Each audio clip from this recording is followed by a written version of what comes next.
မင်္ဂလာပါခင်ဗျာကျွန်တော်ရဲ့ channel လေးကနေပြန်လဲကြိုဆိုပါတယ်ဒီနေ့မှာတော့ကျွန်တော်အနေနဲ့ဒုံးလက်နက်တွေအကြောင်းကိုအနည်းငယ်တင်ဆက်ချင်ပါတယ်အဲ့ဒါကြောင့်ကျွန်တော်က Python 5ဆိုတဲ့ဒုံးလက်နက်အကြောင်းကိုဘူးတုဒအနေနဲ့ share လုပ်သွားချင်ပါတယ်ဗီဒီယိုလေးကိုအဆုံးထိလိုက်ပါကြည့်ရှုပေးပါဦးခင်ဗျာ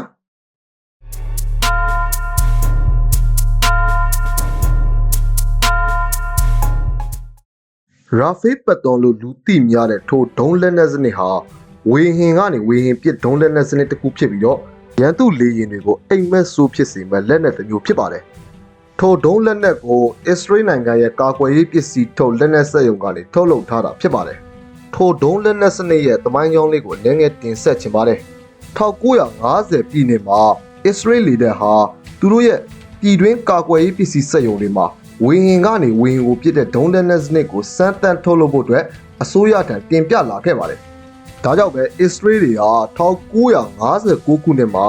ရှာဖရီယာဆိုတဲ့မျိုးဆက်သစ်ဒုံးလက်နက်စနစ်ကိုစတင်ထုတ်လုပ်ခဲ့ပါတယ်။1963ခုနှစ်မှာတော့ထိုလက်နက်ကိုအစ္စရေးနိုင်ငံသုံးမီရစ်ဂျက်လီယန်တွေမှာတပ်ဆင်အသုံးပြုခဲ့ပြီးတော့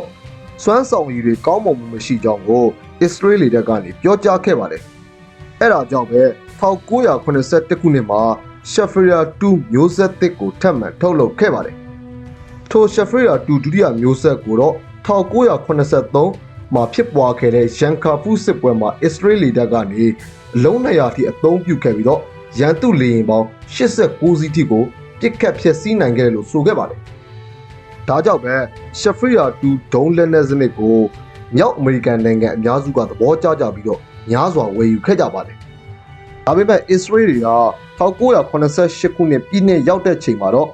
Python 3လို့မြည်ရတဲ့တတိယမျိုးဆက်ကိုထပ်မံထုတ်လုပ်ခဲ့ပါတယ်။ထို Python 3တတိယမျိုးဆက်မှာတော့ပုံမူမြင့်မာတဲ့အမြန်နှုန်းတွေအကွာအဝေးတွေစွမ်းဆောင်ရည်တွေကိုထပ်သွင်းထုတ်လုပ်ထားပါတယ်။ထို Python 3တတိယမျိုးဆက်ဟာ1982ခုနှစ်မှာဖြစ်ပွားခဲ့တဲ့လက်ဘနွန်စစ်ပွဲမှာရန်သူလေယာဉ်ပေါင်း38စီးနဲ့ရန်သူစခန်းပေါင်း50ကျော်ကိုဖျက်ဆီးနိုင်ခဲ့တယ်လို့ဆိုပါတယ်။1980ပြည်နှစ်မှာတော့တရုတ်ပြည်သူလွတ်မြောက်ရေးတပ်မတော်ဟာ Python 3တတိယမျိုးဆက်ကိုလှိုင်းစင်ဖြစ်ဝယ်ယူခဲ့ပြီးတော့1983စက်တင်ဘာ15ရက်နေ့မှာနံပါတ်8 project အဖြစ်ထုတ်လုပ်ခဲ့ကြပြန်ပါတယ်။ Python 3တတိယမျိုးဆက်ရဲ့အောင်မြင်ရတဲ့အကြောင်းရင်းကတော့ထိုတုံးပြန်ဟာအတန်နဲ့3ဆမြန်ပြီးတော့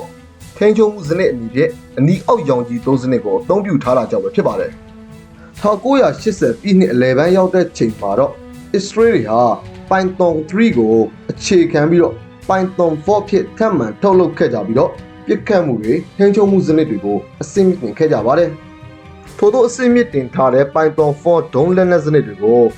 Israel နိုင်ငံရဲ့ F50 နဲ့ F60 တိုက်လေယာဉ်တွေချီလီနိုင်ငံရဲ့ F50 နဲ့ F3E FTI-3 စတဲ့တိုက်လေယာဉ်တွေမှာတပ်ဆင်အသုံးပြုခဲ့ကြပါတယ်။ Python 4ဒုံးလက်နက်စနစ်ဟာဆိုရင်လည်းအနီအောက်ရောင်ကြီးထိန်းချုပ်ရေးစနစ်ကိုအသုံးပြုပြီးတော့ပုံဒုံးလက်နက်စနစ်ကတော့အတန်တက်3.5 ဆပိုမြန်ပါတယ်။1990ကိုရောက်တဲ့ချိန်မှာတော့ Israel တွေဟာအဲ့ဒီအချိန်တုန်းကကမ္ဘာပေါ်မှာအကောင်းဆုံးဒုံးလက်နက်စနစ်တစ်ခုဖြစ်တဲ့ Python 5ပြင်စမမျိုးဆက်ကိုချပြခဲ့ပါတယ်။ထိုပြင်စမမျိုးဆက်မှာတော့အာယုံခံကိရိယာတွေလက်စစ်တန်လိုက်စွမ်းအင်သုံးနည်းပညာတွေစတဲ့အဆင့်မြင့်နည်းပညာတွေကိုထည့်သွင်းအသုံးပြုထားပါတယ်။ Python 5ပြင်စမမျိုးဆက်ကို2003ခုနှစ်မှာပြုလုပ်တဲ့ပြင်သစ်နိုင်ငံရဲ့လေကြောင်းပြပွဲမှာ Israel လေတပ်ရဲ့ F151 တိုက်လေယာဉ်နဲ့ F161 တိုက်လေယာဉ်တွေမှာတပ်ဆင်အသုံးပြုပြသခဲ့ပါတယ်။ဒီဒုံးစနစ်မှာတော့ပစ်ကွင်းမြင်ကွင်းတွေကိုဝင်လာတဲ့ပစ်မှတ်တွေကိုထိထိရောက်ရောက်နဲ့တိတိကျကျခြေမုံဖျက်ဆီးနိုင်တဲ့စွမ်းဆောင်ရည်တွေကိုထည့်သွင်းထားပါတယ်။အကျုံးမှုစနစ်အနေနဲ့တော့အနီအောက်ရောင်ခြည်သုံးစနစ်တွေ electronic အာယုံခံစနစ်တွေပါထည့်သွင်းအသုံးပြုထားပါတယ်။ထို Python 5ပြင်စမမျိုးဆက်ဒုံးလက်နက်စနစ်တွေကို2006ခုနှစ်မှာထပ်မံဖြစ်ပွားခဲ့တဲ့လက်ဘနွန်စစ်ပွဲမှာ